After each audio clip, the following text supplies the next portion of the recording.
제4장.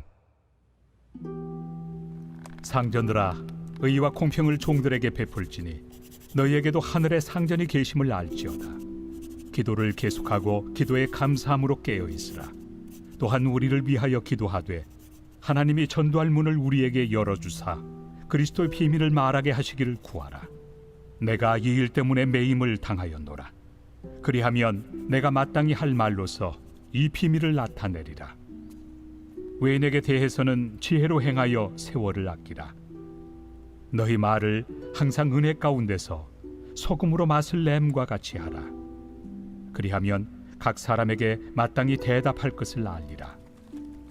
두기고가 내 사정을 다 너희에게 알려주리니 그는 사랑받는 형제요 신실한 일꾼이요 주 안에서 함께 종이 된 자니라. 내가 그를 특별히 너희에게 보내는 것은 너희로 우리 사정을 알게 하고 너희 마음을 위로하게 하려 함이라. 신실하고 사랑을 받는 형제 오네시모를 함께 보내노니 그는 너희에게서 온 사람이라. 그들이 여기 일을 다 너희에게 알려주리라. 나와 함께 갇힌 아리스다고와 바나바의 생질 마가와 이 마가에 대하여 너희가 명을 받았으며 그가 이르거든 영접하라. 유스도라 하는 예수도 너희에게 문안하느니라. 그들은 할례파이나 이들만 하나님의 나라를 위하여 함께 역사하는 자들이니 이런 사람들이 나의 위로가 되었느니라. 그리스도 예수의 종인 너희에게서 온 에바브라가 너희에게 문안하느니라. 그가 항상 너희를 위하여 애써 기도하여 너희로 하나님의 모든 뜻 가운데서 완전하고 확신 있게 서기를 구하나니 그가 너희와 라오디게아에 있는 자들과 히에라볼리에 있는 자들을 위하여 많이 수고하는 것을 내가 증언하노라. 사랑을 받는 의사 누가와 또 데마가 너희에게 문안하느니라.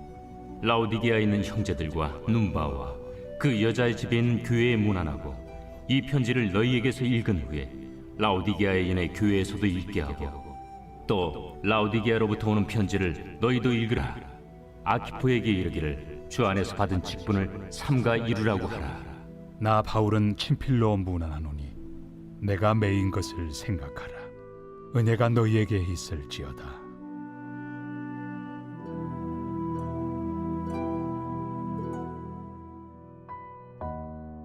바울은 골로새 교인들이 믿지 않는 세상 가운데서 그들이 마땅히 행할 바를 세 가지로 정리하고 있습니다.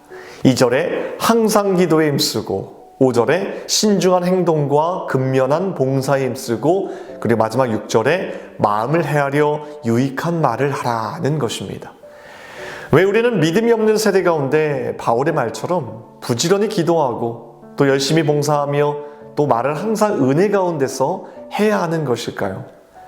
그 이유에 대해 바울은 3절에서 분명하게 밝히고 있습니다. 하나님이 전도할 문을 우리에게 열어주사. 여러분, 복음서는 예수가 누구이며 무엇을 성취하고 가르쳤는지를 증명하고자 기록되었기 때문에 우리는 보통 복음서 저자들을 변증자라고 말합니다. 그 가운데 바울은 최고의 변증자입니다. 그런데 사실 우리도 다 변증자입니다.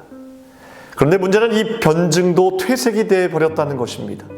무조건 내 논리를 설득하기 위해서 다른 사람의 말을 무시하고 공격하는 것으로 변론과 논증에 치중하게 되었는데, 물론 다 부적절한 것은 아니지만 이것이 기독교 변증이 아니라는 사실을 우리는 정확히 알아야 합니다. 기독교 변증이라는 것은 예수님께서 가르쳐 주신 대로 해야 되고 그 방식대로 해야 됩니다. 다시 말해 세상이 말하는 변증, 즉 승자와 패자를 가리는 시합처럼 누군가의 말을 무시하고 그 사람의 생각을 짓밟는 것이 아니라 예수님께서 하셨던 방식처럼 특별히 신앙의 회의에 빠져 있는 사람들에게 다가가서 온유함으로 그리고 사랑과 겸손한 마음으로 해야 된다는 것입니다. 특별히 그들이 회의라는 잘못된 지식과 감정에 빠져 있는 것으로부터 더 나은 삶이 있다는 것을 깨우쳐주는 일을 해야 한다는 것입니다.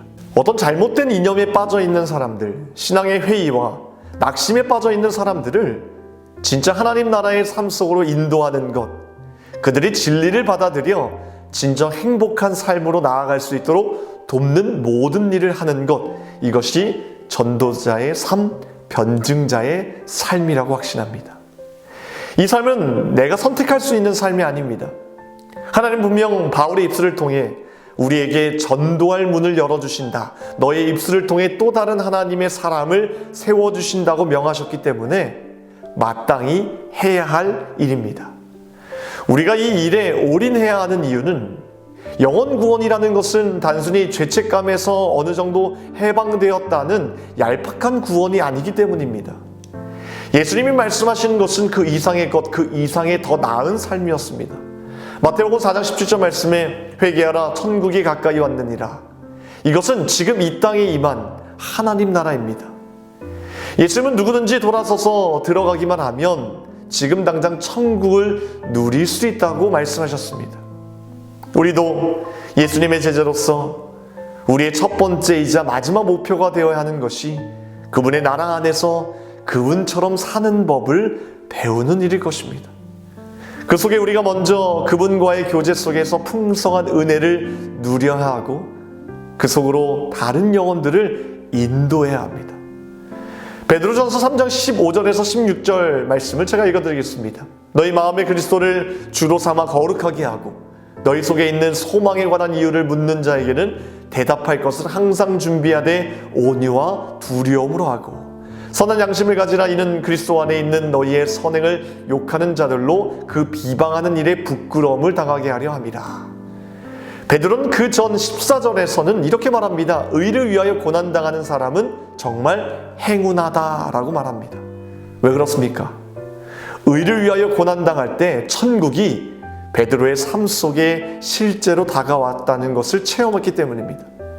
베드로는 하나님의 삶 자체가 자신의 삶으로 들어왔기 때문에 두려움이 없다는 것입니다. 근심하지 않는다는 것입니다.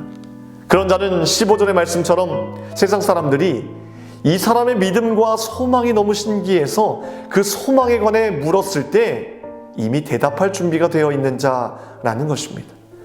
예를 들어 우리 시대에 맞게 바꾸어 본다면 이런 경우가 될 것입니다. 세상 사람들이 우리의 삶을 보면서 손가락질하는 겁니다. 예수를 믿는다고 하면서 암에 걸려요? 너무 불쌍하네요. 또 우리가 선을 행하는데 사람들이 우리를 함부로 대하는 것입니다. 여러분들이 직장에서 진실의 편에 섰다가 승진을 놓쳤습니다. 술 안 먹는다는 이유로 승진 명단에서 제외가 됐습니다.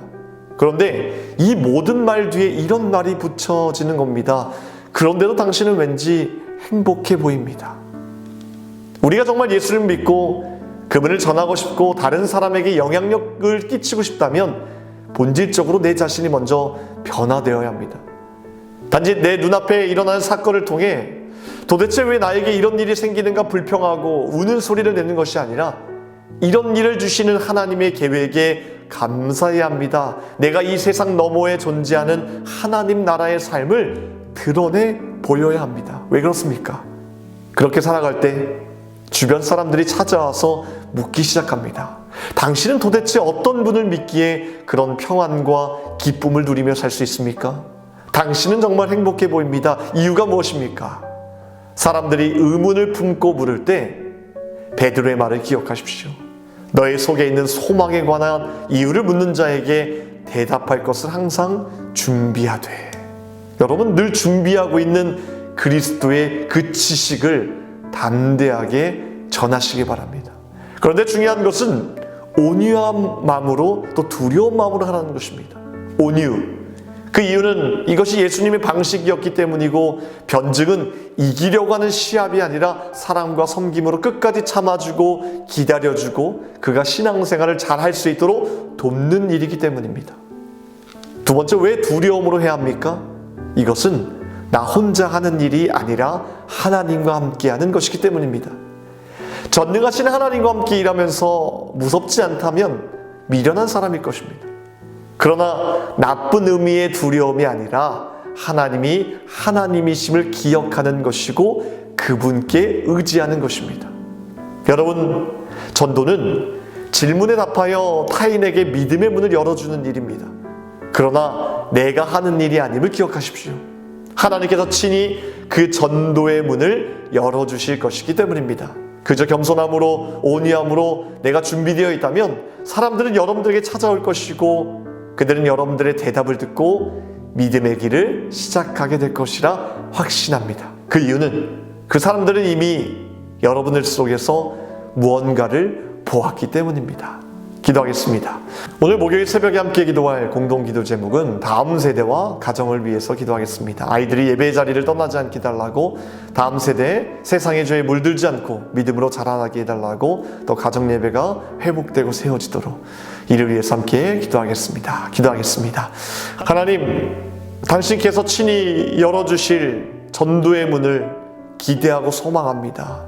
천하보다 귀한 한 영혼을 위해 우리가 전도할 수 있는 그 믿음의 준비를 하게 하시고, 온유한 마음으로, 두려운 마음으로 하나님께서 우리에게 맡겨주시는 그 영혼들을 위해 기도하고 전도할 수 있도록 주여 우리에게 능력 주시고 믿음 허락하여 주시옵소서. 다음 세대에 주님께서 세워주신 믿음의 자녀들 주님의 보혈로 덮어주시사 하나님 어느 곳에 있든지 예배자로 세워주시며 찬양하며 기도하는 하나님 모든 제목들마다 주님께서 응답하여 주시옵소서. 우리 교회와 세우신 주의 사자 목사님 하나님 능력의 손으로 붙들어 주셔서 선포하신 말씀마다 회복과 치유의 역사를 이루어 주시옵소서. 이 새벽에 간절히 기도하는 제목들마다 주님께서 귀한 것으로 응답하여 주시옵소서. 예수 그리스도의 이름으로 기도합나이다.